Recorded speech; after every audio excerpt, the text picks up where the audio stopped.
Love it. I was reading an interview with you where you said that someone asked you about why you decided to do, I guess, space tourists maybe, like why the topic, and you said that it's not the topic but something real that happens that initiates the project. It's not like you're looking for it, it kind of looks for you. I mean, I'm not seeking for general directions like, okay, I would love to do something in Russia. Okay, what do they have?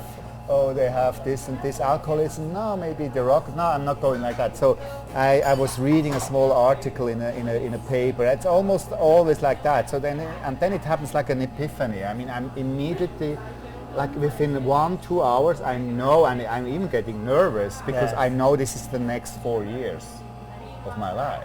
So what was it that? That was a very small article in really, I mean, at the back of a newspaper describing a Japanese billionaire with his dream to go to the ISS and to pay the 25 million in order to put a spacesuit of his most favorite cartoon character. I was like, what? You know? I mean, sometimes reality is really more funny than... And I began to research. And then I found, oh wow, it's actually Western billionaires with Eastern post-communist technology. And I got amazed with the topic. And finally, this Japanese guy, due to health reasons, couldn't make the flight. And in came Anusha, my protagonist, like from heaven, you know. I mean, she was replacing him like a few weeks before the flight, so she was amazing and much better than him, because the problem with billionaires is not that they're, bad people. It's just that you can't even talk to them. You know, they have this kind of surrounding, they have all these people around them, publicists and PR managers and lawyers, and they all want to do a good job. So finally,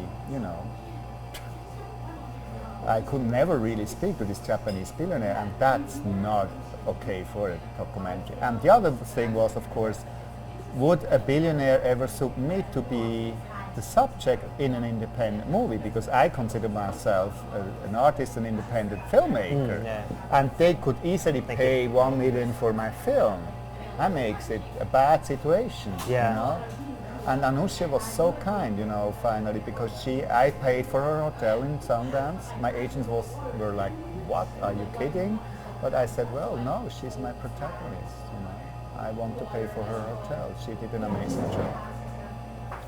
Was there something similar that jumped out at you for Sleepless in New York? Well, what got you interested in that subject? It was, are we recording already? Yeah. You're Soft kidding roll. me? Soft roll. Well, it's always one moment in my life, and then I know, wow, that's it, it's the next 3 years of my work. And with Sleepless, I was privately a bit turmoiled, I had a special period of my life, and facing jealousy, facing that love is not just a fact, a given. And I was reading exactly in this time of suffering an article about Helen Fisher. She's an American anthropologist, that she is doing research and putting actually, people, lovesick people, just being dumped into the fMRI brain scanner and doing science and research with them. And I thought at that very moment, wow, if it's possible to find these people for science, it might be possible to do a documentary with them. Could work. Because before, there is topics in documentary filmmaking which you don't touch because they're just too difficult. Like, you could never do a documentary, I'm sure, about people totally in love. It would not be authentic. You're so used with fiction films, you would not be, and you destroy it, there's really limits also.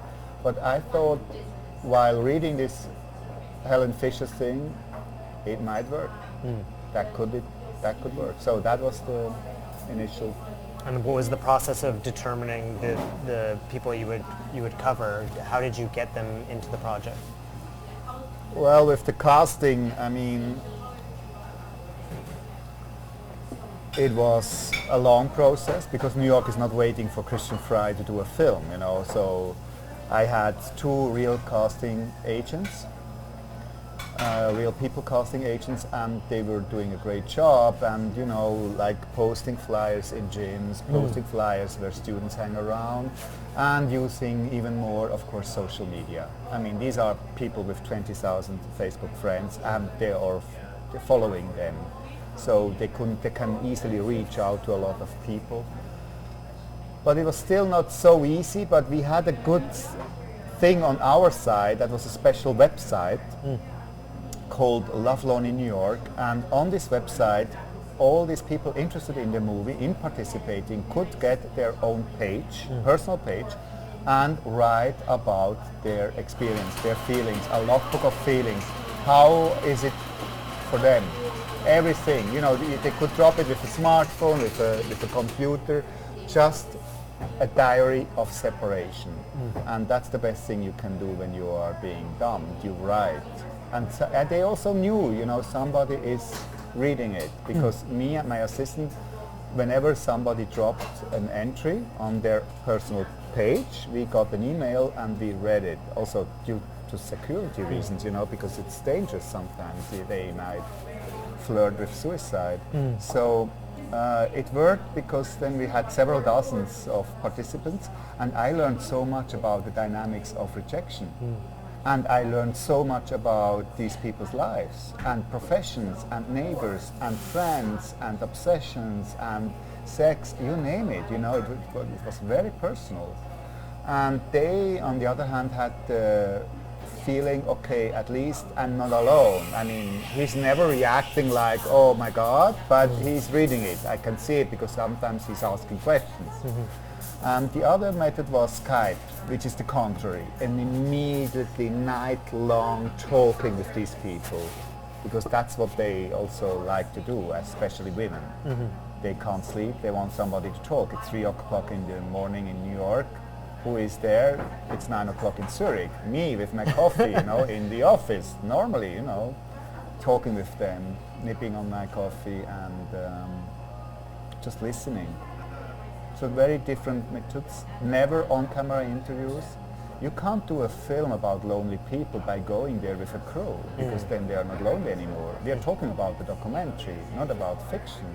And it's all about loneliness, first of all, and then it's about the catharsis to get back to yourself, to find back to yourself. So it was a very, very difficult film. It was challenged like hell, but I consider it my most important film. And how did you settle on how many to choose? Because you usually focus on one person in particular. You have a kind of network going on here of different characters. How did you choose how many to use? And yeah, good question. I mean, you know, I always think that more than 3 protagonists are already a lot, maybe 4, but then more than 5, I mean, you don't have the time for them. Then you can't really go into the depth of these characters. I thought 3 characters would be ideal, and no redundancy, you know, I mean, not 3 times the same story. That was the most important criteria to choose them, because I had gay people, lesbian people, black people, Asian Americans. That was why I chose New York, you know, because it's an international city. But the first criteria was not the same story, and somehow a story which works, you know. So finally I have 2 women, one a little bit older man, a little bit younger than me, but 51. But it could have been gay men, because they were so much interested also in the topic, because they deal with love too. And so that was not the criteria. I mean, it's just other criteria. Did you find that the camera helped them move on, or did it maybe make them dwell on it, or how was the relationship? I think the writing helped them a little bit, not too much, because I think it was for all of them, if you are being dumped, if somebody tells you you are not okay, there is somebody better, your self-esteem is at the lowest, and you feel terrible, and you feel that you're the only person ever felt that way, like hell. And it changed a little bit, because yes, I told them, you are not alone, there's other participants. I read other participants' feelings. But in really helping, no, they helped themselves by writing. I was never acting like a therapist. I mean, I just gave them a reaction in this, you know, like asking back, I'm here, never advising them, you know, but also having a security system for avoiding suicide, of course. We did have that. And I find it interesting that you use the Skype footage because your films all seem I love the texture. It's Yeah. so amazing. But you also all of your films seem to have footage that you haven't shot or hasn't been part of your process included in them, and I'm interested in that because they're kind of the ones controlling the image, just like in War Photographer, or even the footage in space that you didn't shoot. Yeah. How do you as an editor fit that in? What does it mean? Well, I love the authenticity of it, you know. I mean, the Skype is an incredible tool. First of all, I like the texture of it because it's even below 200 pixels sometimes because it's zoomed in, and sometimes the quality was so bad it's maybe, you could even, you know, you could count the pixels. They were laughing at you, hey, I'm a pixel, you know, here I am, you know, like, pfft. And I love it. It's an abstract painting, you know, it's Picasso, you know, I mean, and the fact that Ali, my main protagonist, she was being dumped. She went out with a girlfriend, the third evening of being dumped. The girlfriend tells her about the film. She drops me an email. It was 3 o'clock in the morning in New York, 9 o'clock in my office. I immediately wrote back and we decided to Skype. I pushed the record button, and the very first second I saw this woman for real, I mean on Skype, are in the film. Never happens in a documentary, you know. You always have this state. I mean, that's what I like, you know. I was immediately struck by the raw emotion of this woman, you know, the way she's just expressing everything. I mean, it's all here. That's why I'm working in US, because I like this more extroverted part of this culture. You need that for this film. You can't work with introverted people, you know. You don't see anything. They're just sad. So I like Skype because of that, and I don't know how, it must have been maybe 50, 60, 70 hours of Skype. A lot. You know, and Alice, this is your generation, you know. I mean, I was just learning that because I make a phone call or I drop an email. But now when she fell in love again, Ali, with Richie in Scotland, she gave me 12-hour pieces on Skype, both sides, which was just them sleeping also for 6 or 7 hours. You see them sleeping and they say, hey, good morning, did you wake up, you know, and you know, Skype is all the time open. It's like an Andy Warhol piece. And I was amazed because they just keep company by just having Skype open, and I thought that's really interesting, you know. And one thing she does well on Skype is paint. I'm curious what the relationship is with art that they all have, be it music or painting. It's a good question. I mean, you know, I was aware from the beginning, you can't shoot this film with a banker, with a housewife in the suburbs, with neighbors. The old guy is laughing at the younger woman, she's alone with 3 kids. Now Christian is coming with a crew, everybody knows in the neighborhood. I mean, there's limits, but you know, the film is interested in the dynamics of rejection and in love, finally. And I think it's very much the same for many people. It's the system which I was interested in, and of course these more arty people, more open to this kind of experiment, I was expecting that. But you know, Michael is a translator, he's not really an artist, but he is also a writer. Yeah, and he's a writer. I mean, he likes to write and he's a good writer. So yes, I agree. But I never expected it to be different like that. I never expected the bourgeois, the real, you know, adapted, totally middle class, suit people to participate. There's limits. It's a documentary, you know. I'm really curious about how you use music when you edit and how early you select the music, and for this one early. Specifically I'm interested in working with Max Richter and how you came across a sound for this subject matter, having worked with like Glass and Reich and Artemiev. Eleni Karaindro, very important in War Photographer. Arvo Pärt, of course. Well, normally I work with the label ECM in Munich, Manfred Eicher. Max Richter was a different approach this time because I just listen to a lot of music and I make the decision on what music I will use. 90% of it is being decided while I'm preparing the movie, before I shoot. Not while I'm shooting, I'm not in the editing, that's already here. Sometimes I put the music first. Now Max is working with LFE, low frequencies like hell. And you don't hear it on your laptop. If you watch the film, you will hear it in the movie theaters. It's going directly into the stomach, but not in, not the earthquake. It's not disturbing, but it's really subconsciously going into the stomach, and I like that. And I used also Gia Cancelli, he's from Georgia, and that's difficult, quite an abstract music, but I liked it for Rosie's part, the fairy tale part, where Rosie, after being the mermaid at the mermaid parade, falling in love madly with a guy who was just flirting and kissing a mermaid, and that's it. So the fact that you can be miserable 6 months for 1.5 hours of kissing, it's just amazing for me. And she's not the only one. Look at literature, it's full of these stories.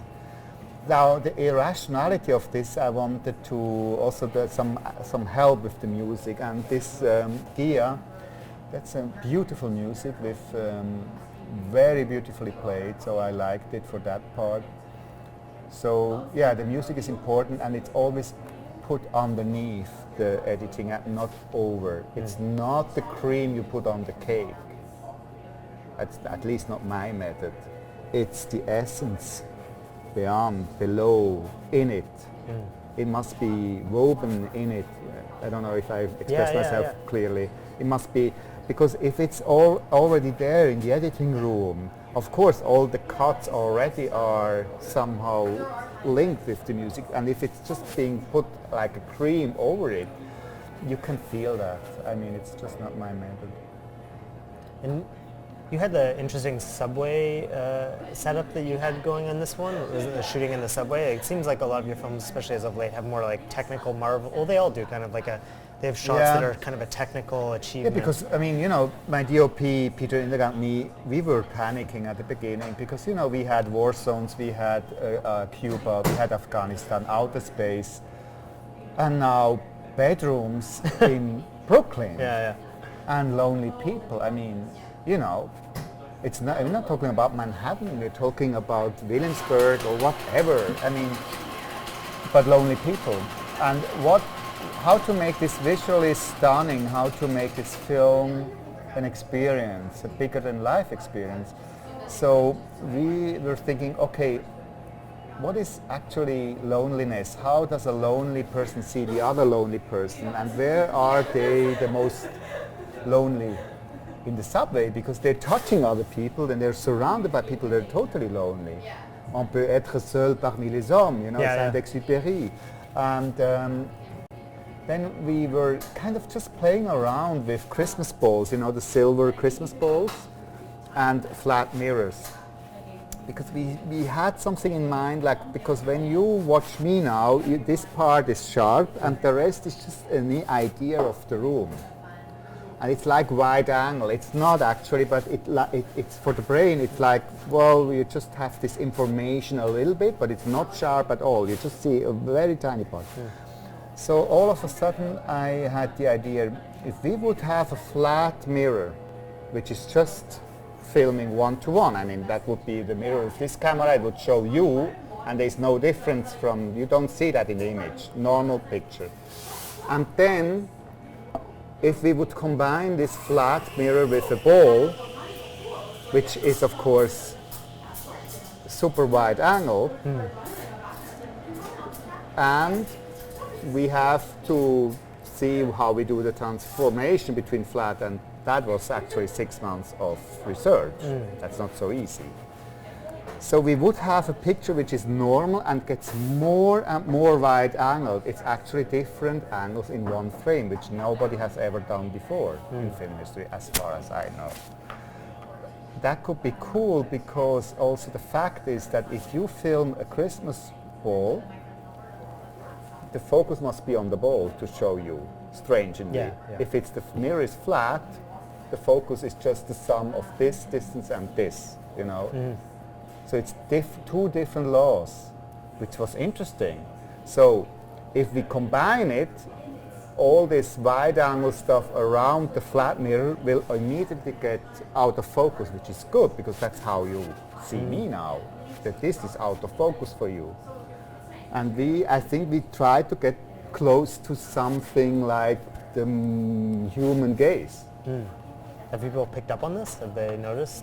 Is it like disorienting for them when they see it, or is No, because it looked like Google Earth a little bit. It was a 45-degree mirror, which was strangely formed, but they didn't see that. It was, 6 months of research and a really good company in Germany doing this mirror.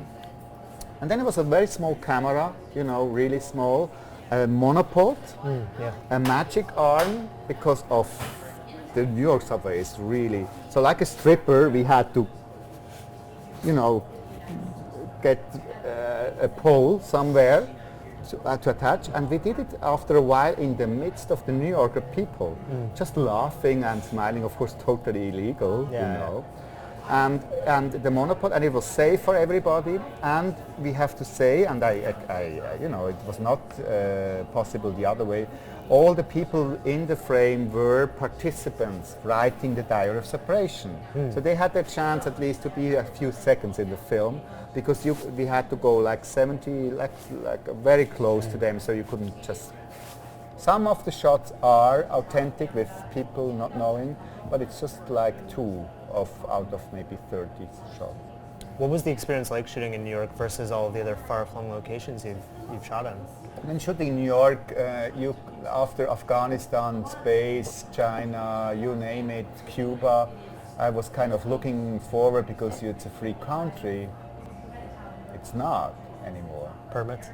I mean, really, I'm European, and I have to say that. You want to shoot in Central Park with Helen Fisher, and because Central Park and someday makes another atmosphere than on weekdays. It's where everybody's there, and our crew. I mean, that's a DOP handheld, a Sony F3 that's this size of a camera, and one sound person. They didn't allow it. They told us it will disturb the crowd in Central Park. So this country sometimes is really... you want to shoot at an university, where we did... I mean, I paid for the MRI, and I was allowed to shoot it. I told them, well, let's shoot now in the corridors, Oh, no. There might be other students in the picture. And I said, yes, of course. Please tell me when they have, maybe when we have the most of them, then it will be nice. I'm European, I'm normal, They told me, no, you don't get us. We can't show other students in the picture. And I said, what? It's not a brothel, it's a university, it's NYU. Now, you would have to need a release from them. And this is going too far. If we are not anymore allowed to film people in a normal surrounding, which is not a brothel, you know what I mean, where you are in a cafe and somewhere, then we come to our work, because then you have to do everything like a fiction film, extras, and that's hell. I was really suffering, and I think we are totally going to, the US is totally going beyond the limits now with privacy bullshit. Because if you are a student and if you are in a film because there's a university, just as a, passing by, what's the damage? Give me a break. We are in the public library, it's all extras, I hate to work like that. Of course, I asked of the normal, putting our protagonists there, we don't do any noise, we are not disturbing, and we are very used to that. No way, not in USA. In your experience with the film, have you noticed that maybe some of the revelations of it about the pain, like associating lovesickness with a kind of specific pain, like a tooth being pulled, like is that something that you found people don't know about, like they're learning about it through this, or is this something that people just know and identify with? Well, if people experience it, they know it, but they also have the tendency to try to forget it. Yeah. I had it a few months ago, and it is hell. It's incredibly, disturbingly awful. It's just, you know, you suffer like hell. And it's interesting because I talked with Helen Fisher today. It makes sense to pair bond because love must have a reason, and I think it makes sense. Look at how we, you know, as a babies, we are so vulnerable. It's good to have two people, you know.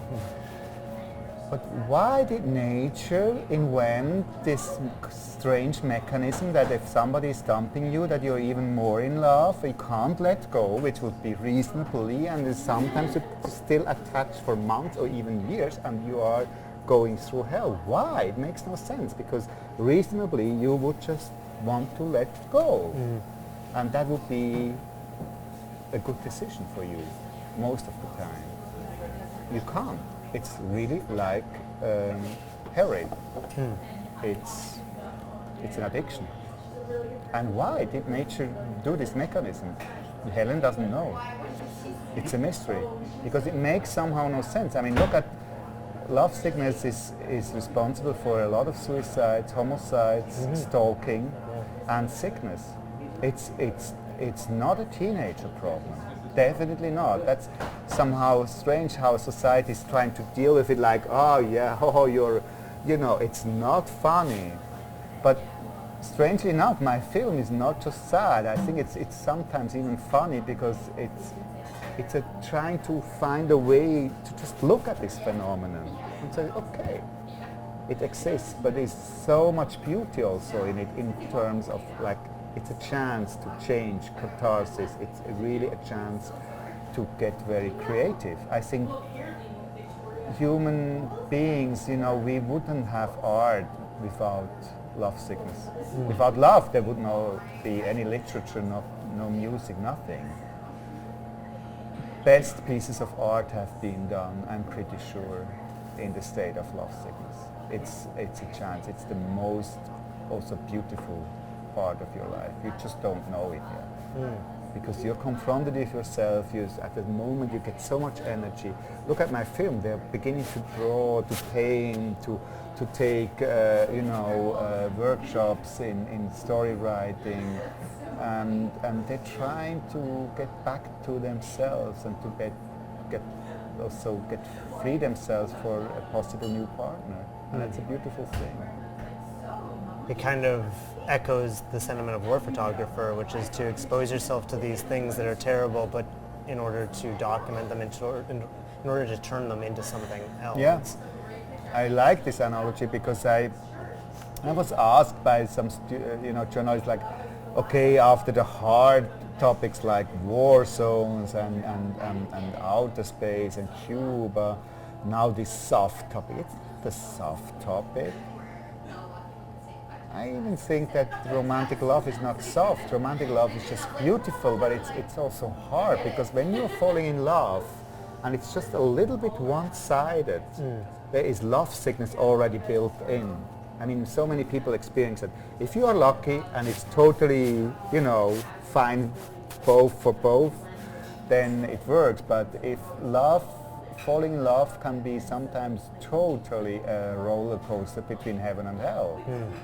3 hours without text. Craving, obsession, fear, strange things, happening. So I think my film is also trying to approach the phenomenon of falling in love, because it's a strange thing too. It's also somehow sick. Well, all of these films also use science or technology to kind of understand, or to arrive at an understanding. How important is that in this film? Like, do you think that the people you've documented, the going through the science with Helen kind of helped, or did it not? No, but I think, as I said, for the film, I consider it totally important to have the expert this time, at least one expert. I mean, it's not, Helen is one expert. I personally do like the anthropological approach a lot, because I'm a documentary filmmaker. I think I deal in the editing process also while shooting. In my workshops with young filmmakers, I tell them a lot about the primitive parts of our brain. Be aware how we react on movement immediately. We are much more primitive inside, because our brain, culture is just the last layer of our brain. The rest was built hundreds of thousands years before, and it made sense. So it's stuck. We are very primitive inside, and we have to be aware of it. And it's also beauty in it, you know. So I like Helen Fisher's approach because it gives me an understanding. At least it's you know, when she's distinguishing between sex drive and romantic love and attachment, it makes sense to me. It's true that when she says, well, if you get a no for one night, casual sex, you don't kill yourself. No, nobody does. Many people do if they get a no for romantic love. It's another system. You know, in nature, most of the time in nature you just need sex drive because of evolution, you know, that's enough. But romantic love is a different system which was invented to pair bond, and it's much more powerful somehow. Even though we think it's always about sex, it's not that much. If you are just sleeping casually with a woman or a man, and this person is sleeping around with other men or women, you don't care. If you fall in love, you care. And Helen is right in that. And also she's right, I think, that the third state, luckily, you know, my parents were like that, 55 years attached. Not deeply in love with all this adrenaline and obsession and roller coaster and ups and downs. Attached, you know, like allies in life, like really a couple. Calm somehow. I think she's right to distinguish these things. It's one approach. So I knew from the beginning, I knew Helen. She was the key person to do the film. I knew also this will be a tough thing in terms of storytelling, because it's not easy to combine an expert with the real persons. You know, you have to avoid that she's like, oh, look at the white mouse now, how she's doing the experiment. It's very interesting. Okay. You know, that doesn't work because you want to connect in a documentary. Everybody's the same. And that was a lot of work. It was the most difficult film I ever made. It's the most challenging film, definitely.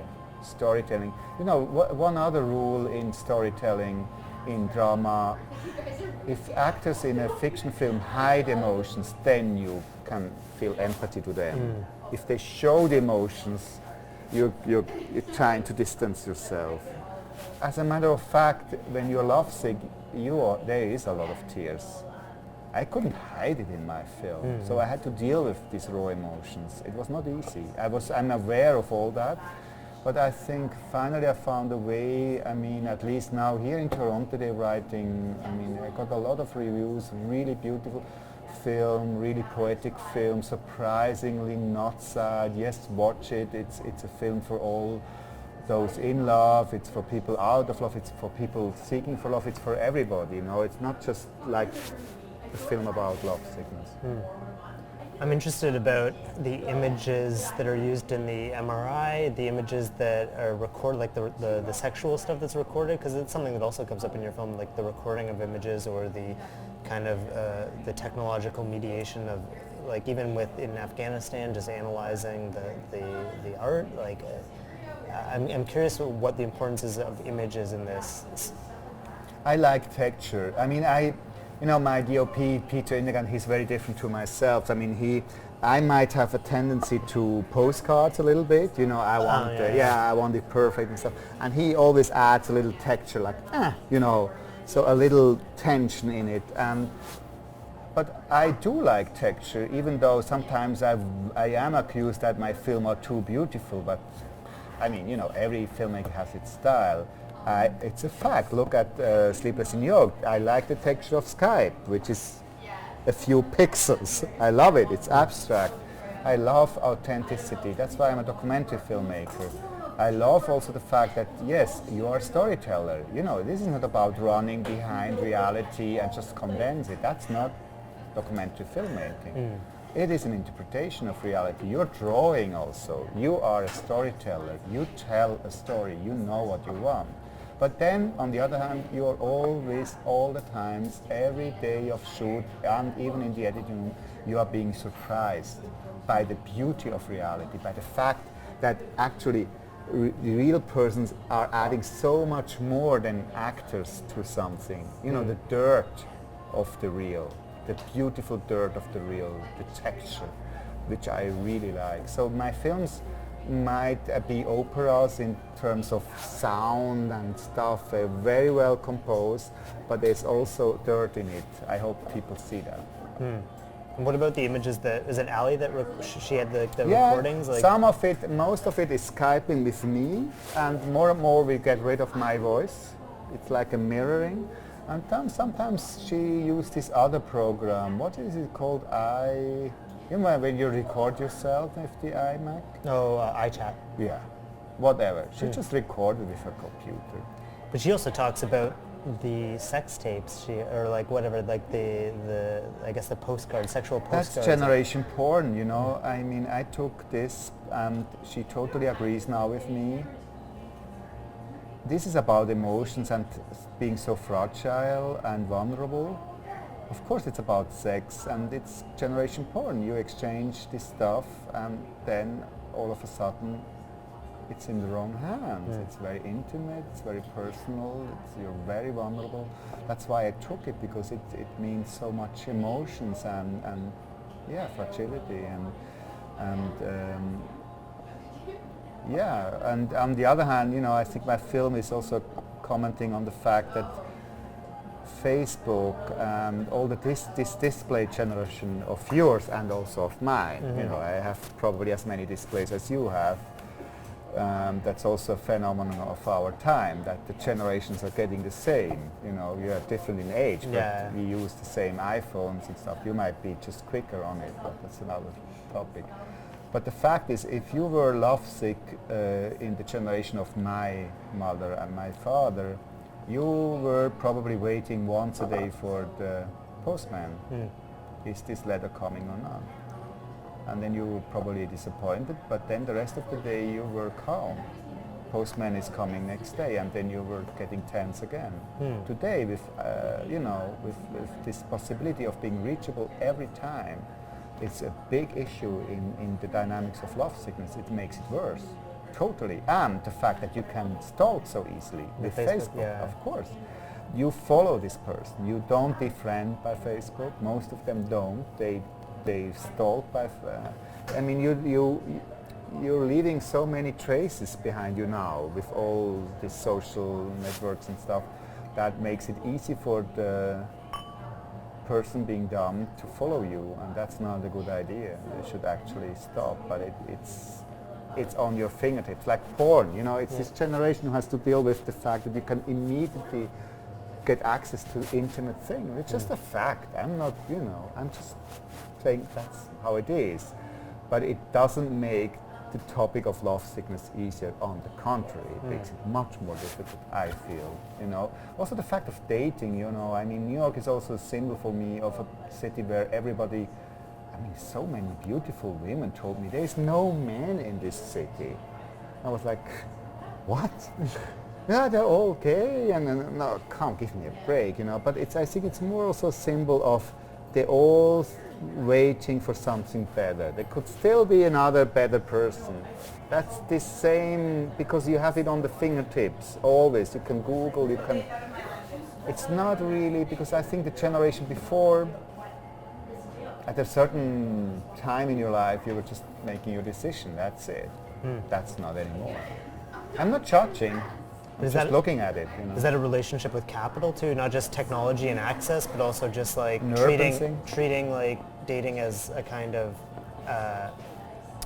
what's the word? Commodity. You know, like you're trying to play the system, try to find like you have access to everything, so you want to get the very best. Is that something that's kind of being mediated by, or what about even things like online dating or Tinder? Have you dealt with Tinder yet? No, but I read a lot about it. You know, I mean, I was reading hundreds of pages what they do to get at least maybe some sex, but it's somehow a desperate thing, you know, because we're finally seeking all for the same, finally, I think our goal is not just sex. I mean, most of the people do have a dream of a strong love, and not just falling in love and then splitting up again, but really getting into pair bonding as a partnership, you know, old-fashioned planning to get old together. I think it's normal that we don't reach that. I mean, this phenomenon now of just having several years together, and then I think that's something just okay. Because economically we don't have to stick together anymore for a lifetime. And that makes this topic also a topic which is even for my generation a totally normal topic. That wasn't fact a few generations before. You know, it was very seldom that you had to deal with lovesickness when you were 54 like me. I am. Has technology mediated things though? Like, has it had an impact? Economy has first impact, of course, because the way we are dealing with partnership and sex and finding, you know, family, it has to do first with economy. And technology is just adding something. In this case, not only the good. You know? Yeah. But also good things. You know, I like to flirt by texting, and you know, it's nice. You know, these little letters. You can immediately drop, even from Toronto to Zurich. Yeah. It's nice, you know. I mean, but that's not the bottom line. That's not the, you know, the big picture here. This is just the technology thing, which might seem so important because we're so obsessed with it culturally. But what I'm dealing with here is a system which is so anarchic and so much older and so much deeper, so much below feelings actually. That was fascinating me. Look at the Rose, you know. I mean, this girl has her tattoos. She's in the burlesque scene. She's young, but what happens to her is like a Jane Austen romance of the 19th century. She's crazy, deeply in a one-sided love, you know, and just fantasizing about Prince Charming. I mean, that happened before. Look at literature. That was fascinating for me, that time doesn't change so much sometimes. Is the impact as drastic? Impact of what? The rejection. Of course it is. But you know what would you enjoy the beauty of love without this antipole, you know, without lovesickness, without the total contrast? I don't know. I mean, you know, we're not talking about relationships slowly driving apart and then finally you're kind of relieved.